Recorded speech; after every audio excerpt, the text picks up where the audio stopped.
wabarakatuh. Selamat pagi anak-anakku semua. Bertemu lagi dengan Bu Anita pada pembelajaran kali ini. Pada pembelajaran kali ini Bu Anita akan membahas tentang materi pembelajaran di kelas 4 di tema 1, subtema 3, muatan pelajaran IPA.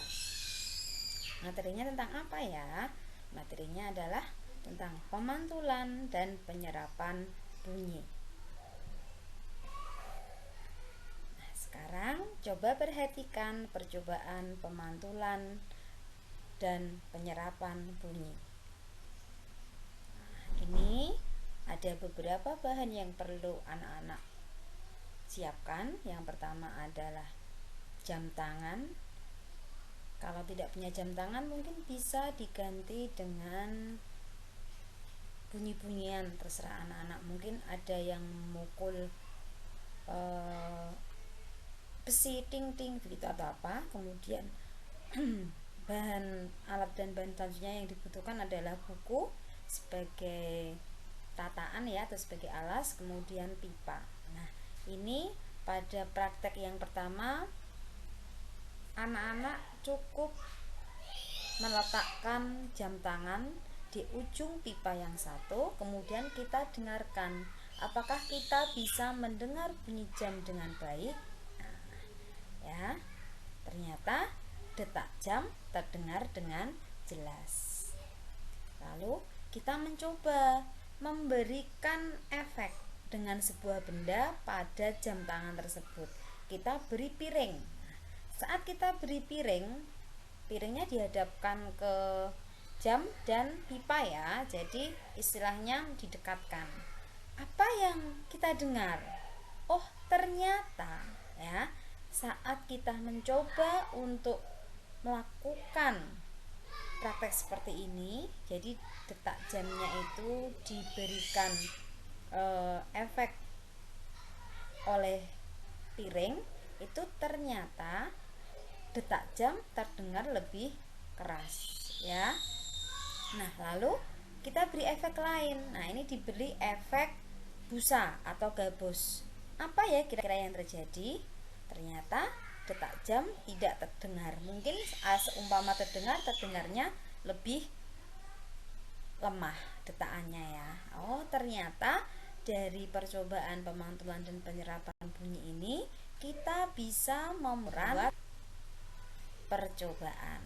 Nah, laporan percobaannya seperti ini.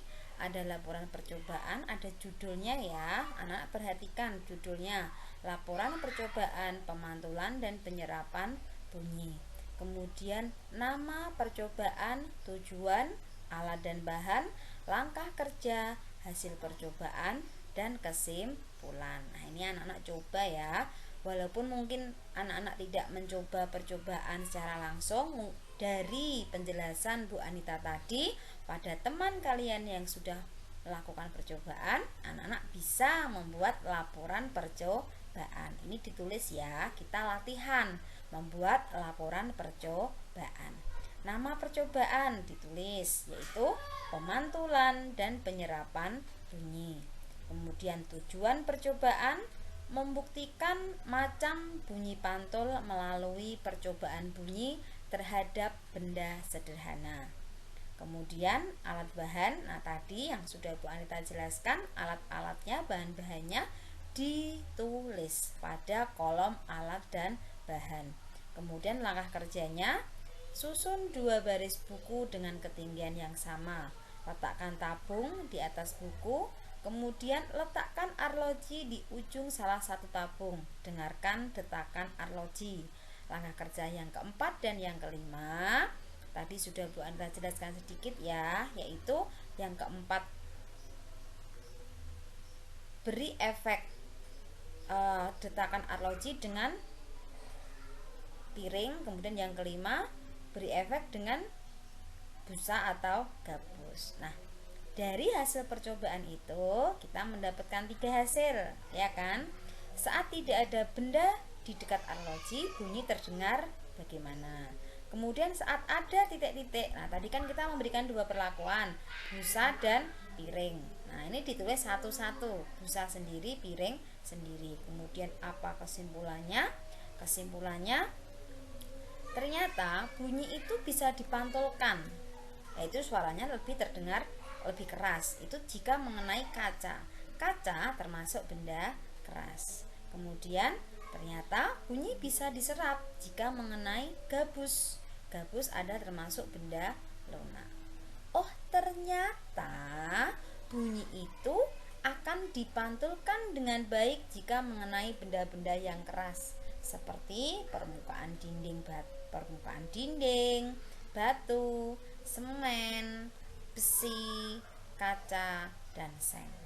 Sedangkan bunyi juga bisa diserap jika mengenai benda-benda yang lunak seperti gabus, kapas, dan spon.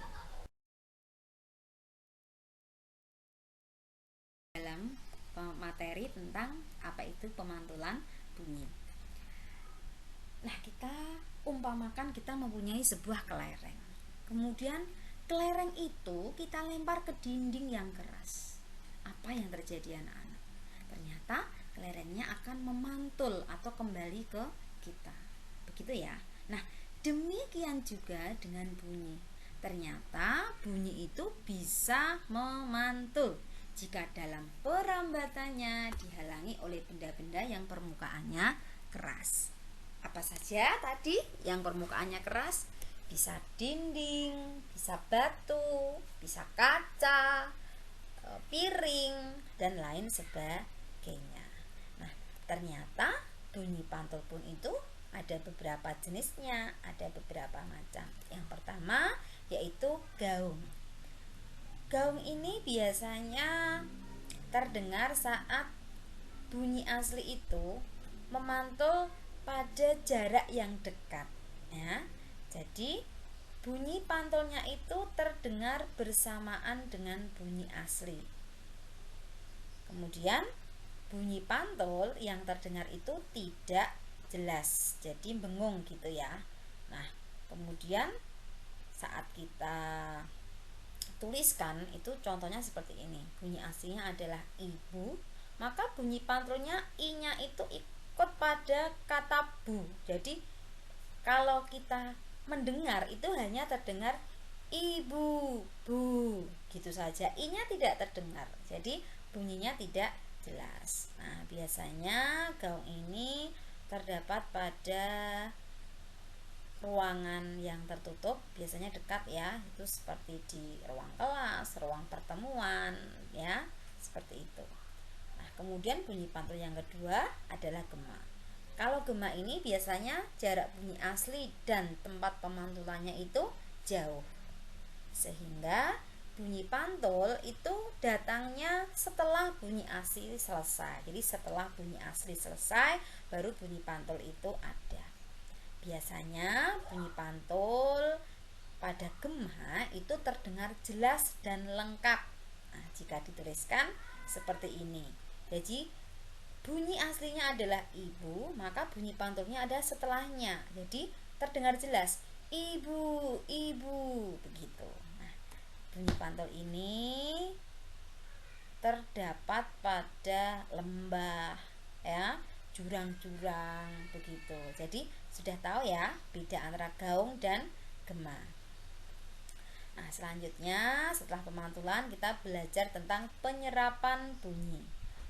Jika penyerapan bunyi ini adalah benda yang dapat menyerap bunyi adalah benda yang permukaannya lunak.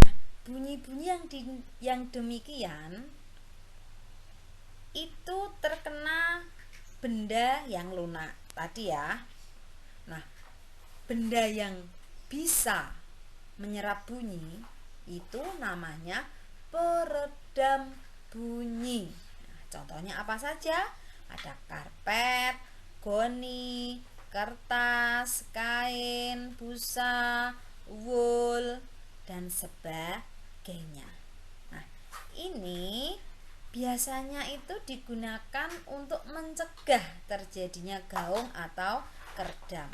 Jadi biar tidak ada pemantulan bunyi, maka digunakan peredam bunyi. Siapa saja yang menggunakan peredam bunyi ini? Biasanya adalah tempat pertemuan ya. Di langit-langit gedung pertemuan itu biasanya diberikan peredam dari karpet. Kemudian studio rekaman juga kan, studio rekaman saat kita berlatih kan bunyinya keras banget ya. Nah ini biar orang lain itu tidak bising, tidak terganggu, jadi bunyinya diserap, biasanya di double ini. Kalau di studio rekaman ada busanya, kemudian juga diberikan karpet, kemudian juga di gedung bioskop. Nah itu adalah contoh penggunaan peredam bunyi pada studio musik pada gambar itu ya. Nah, sudah selesai anak-anak. Hari ini kita belajar pemantulan dan penyerapan bunyi. Bagaimana? Sudah paham belum? Semoga anak-anak paham ya tentang pembelajaran tema 1, subtema 3, muatan pelajaran IPA. Nah, Bu Anita cukupkan. Selamat berlatih, selamat belajar. Bertemu kembali di pembelajaran selanjutnya. Wassalamualaikum warahmatullahi wabarakatuh.